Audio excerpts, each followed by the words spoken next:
నమస్తే, welcome to our channel. నేను సిరి.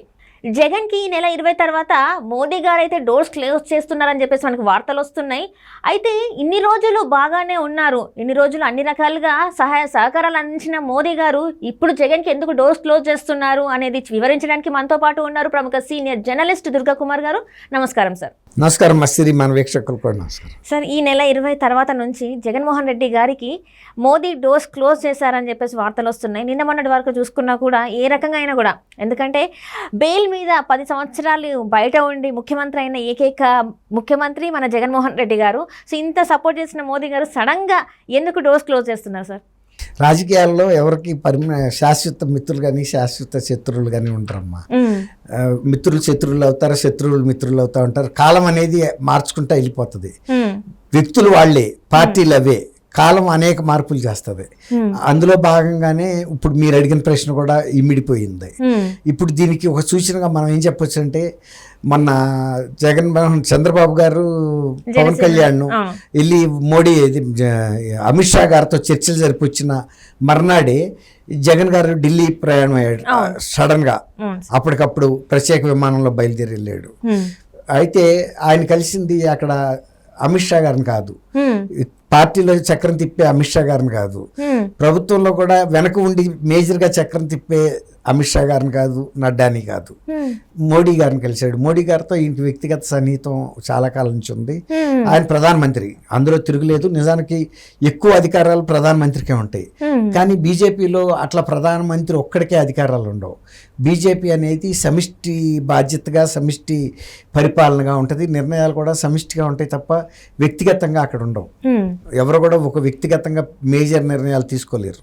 ఇప్పుడు నడ్డా, అమిత్ షా అండ్ మోడీ గారు ముగ్గురు కలిపితేనే ఒక సమగ్రమైన నిర్ణయం వస్తుంది. కాబట్టి మోడీ గారిని నేను వ్యక్తిగతంగా కలవటం వలన వచ్చిన పెద్ద మార్పు ఏమి ఉండదు. కాకపోతే మోడీ గారు కూడా ఒక ముఖ్యమంత్రి వచ్చి అపాయింట్మెంట్ అడిగినప్పుడు ఇవ్వటం అనేది సంప్రదాయం, మంచి సంప్రదాయం. ఇవ్వాలి కూడా. అంటే అనేక అంశాలు కూడా ఉంటాయి. అసలు ఎక్కువగా ఈసారి జరిగింది ఎక్కువగా రాజకీయమైన అంశాల మీదే. అంటే వీళ్ళిద్దరూ ఒక పార్టీలో ఒక ఒప్పందానికి వచ్చేసారు ఎన్నికల దీనికి అనేది తెలుస్తుంది. ఎవరు తెలుగుదేశం అండ్ జనసేన, బీజేపీ. కాబట్టి ఆ టైంలో ఇక ఈయనెళ్ళి దాన్ని ఆపగలిగిన పరిస్థితి ఏం లేదు. కాకపోతే ఈయనకి కొన్ని ఇబ్బందులు ఉన్నాయి. ప్రత్యేకంగా ఆయన మీద ఉన్న కేసులు కానీ, తర్వాత వివేకానంద హత్య కేసు కానీ, ఆయన మీద ఉన్న బెయిల్ మీద ఉన్నాడు కదా, దాన్ని ఇట్లాంటి వాటిల్లో కొంచెం మీరు నా పట్ల గతంలో ఉన్న స్నేహం దృష్ట్యా నన్ను ప్రత్యేకమైన అభిమానంతో చూడాలని రిక్వెస్ట్ చేసుకోవటంలో తప్పులేదు. కాబట్టి ఆయన కూడా అంతవరకు ఇచ్చాడే కానీ ఇదివరకట్లాగా గతంలో లాగా ఇంటి దగ్గర సుదీర్ఘమైన హీరింగ్ ఇచ్చే సమావేశం లాగా పెట్టలా. ఏదో మొక్కుబడిగా నువ్వు అడిగావు, నేను రమ్మన్నాను, వచ్చావు, వెళ్ళావు. తర్వాత ఈయన బయటకు వచ్చి కూడా ఏమి మాట్లాడలేదు. నేను మోడీ గారిని గత పోలవరం ప్రాజెక్టు గురించి నిధులు అడిగానని కానీ, లేకపోతే విభజన హామీలలో వెనకబడిన ప్రాంతాలకు ఇవ్వాల్సిన నిధుల విషయంలో కానీ, అట్లా ఏది కూడా ఒక స్పెసిఫిక్గా, లేకపోతే విశాఖ ఉక్కుని ప్రైవేటైజ్ చేయొద్దు, మేము రాష్ట్ర ప్రభుత్వం తరపు మేమే కొనుక్కుంటామని అడిగామని కానీ, లేకపోతే మా రాష్ట్రంలో ప్రభుత్వానికి సంబంధించిన పరిశ్రమలు పెడితే కొంత ఉపాధి పెరుగుతుందని కానీ, ఇలా మేజర్ ఏం అడగలైనా అసలు ఏం బయటకు వచ్చి చెప్పాలి. తన స్వలాభం కోసం మాట్లాడింది, అంతే. రాష్ట్ర అభివృద్ధి కోసం మాట్లాడింది దాఖలాలు అయితే లేవంటారు, కనపడట్లా. కాబట్టి ఇప్పుడు జగన్మోహన్ రెడ్డి గారికి ఇక వెళ్ళిన ప్రతిసారి కనుక ఇచ్చారనుకోండి, ఒక పక్కన జనసేన టీడీపీతో పొత్తు కలుపుకుని మళ్ళీ వెనక డోర్ నుంచి కనుక మోడీ గారు జగన్మోహన్ రెడ్డి గారితో సంప్రదింపులు జరుపుతున్నాడు అనుకోండి, ప్రజలకి ఒక తప్పుడు సంకేతం వెళ్తుంది. వీళ్ళు జగన్మోహన్ రెడ్డి గారితో కూడా సమానమైన సంబంధాలు మెయింటైన్ చేస్తున్నారు, పైకి ఏమో వీళ్ళతో ఎన్నికలు పొత్తు పెట్టుకున్నారని. అదే అంశం మీద ఇక్కడ దెబ్బతిన్నారు తెలంగాణలో వాళ్ళు. ఎట్లా దెబ్బతిన్నారంటే, అసలు బీజేపీకిను బీఆర్ఎస్కి పొత్తు లేదు, ఏం లేదు. కానీ కవిత గారిని లిక్కర్ కేసులో అరెస్ట్ చేయకుండాను అవును వీటన్నిటి మీద కూడా అంటే కొంచెం చీకటి ఒప్పందాలు అంటే ఇక్కడ తెర వెనుక. తెర వెనుక స్నేహం అని చెప్పేసి అందుకే ఇంత జరిగినా కూడా ఆమెకి ఎక్కడ కూడా జైలుకి పంపిస్తామని చెప్పిన వాళ్ళే పంపించకుండా కాలయాపన చేశారు. చేశారు. సో ఇది అంతా కూడా ఇక్కడ తెలంగాణ ప్రజలు గమనించారు చాలా వరకు. ఇంత జరిగినా కూడా ఎందుకు యాక్షన్ తీసుకోవట్లేదు. సో వీళ్ళిద్దరి మధ్యన స్నేహం అయితే ఉంది. పైకి మాత్రం ఇట్లా తిట్టుకుంటున్నా కూడా లోపల మాత్రం వీళ్ళు స్నేహితులు అని చెప్పేసి ఇంటికి పంపించడం అయితే జరిగింది.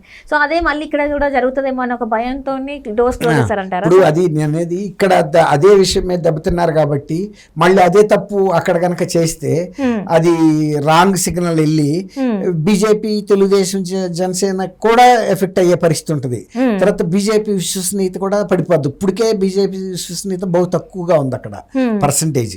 అలాంటప్పుడు మళ్ళీ ఈయనతో తర్వాత ఇప్పుడు ఈయన మీద ఏమన్నా నివేదికలు ఫేవరబుల్గా ఉన్నాయా అంటే ఇప్పుడు వైఎస్ఆర్సీపీ ఎమ్మెల్యేలు, ఎంపీల మీద జగన్మోహన్ రెడ్డి గారు తెప్పించుకున్న నివేదికలు వాళ్ళ పట్ల ఎంత వ్యతిరేకతగా ఉన్నాయో, వైఎస్ఆర్సీపీ పార్టీ పట్ల, జగన్మోహన్ రెడ్డి పట్ల కూడా ఆంధ్రప్రదేశ్ ప్రజలు అదే విముఖతతో ఉన్నారనే ఇంటెలిజెన్స్ రిపోర్ట్స్ మోడీ గారి దగ్గర ఉన్నాయి. అలాంటప్పుడు విముఖతగా ఉన్న పార్టీని ఆయన దగ్గరికి తీసుకోవటం వలన ఆ బ్యాడ్ ఏదైనా ఉంటే వీళ్ళకి కూడా కొడుతుంది. అందులోని 20 తర్వాత మీరు అడిగారు, 20 తర్వాత ఇంకా దూరంగా ఉంచుతారంటే అంటే బహుశా నోటిఫికేషన్ 20వ తారీఖు వస్తానే ఉద్దేశం మీద అట్లా అని ఉండొచ్చు. అసలు ఈ నోటిఫికేషన్ ఎప్పుడు వచ్చినా ఎప్పుడు రాపోయినా వాళ్ళకి ఒక క్లారిటీ ఆఫ్ మైండ్కి వచ్చేసారు. ఈసారి వైఎస్ఆర్సీపీతో మనం ఏ విధమైన తెర వెనక ఒప్పందం కానీ తెర ముందు ఒప్పందం కానీ ఉండొద్దు. ఎట్లాగూ ఆయన పరిపాలన వలన మనం కూడా దెబ్బతిన్నాము. చంద్రబాబు నాయుడు గారు అరెస్ట్ లో మనం మీద నిందేశాడు. అరెస్ట్ చేసింది ఆయన, కానీ ఆయన చెప్పింది కేంద్ర ప్రభుత్వం ఏమన్నా అరెస్ట్ చేసిందేమో నాకు తెలియదు అన్నాడు.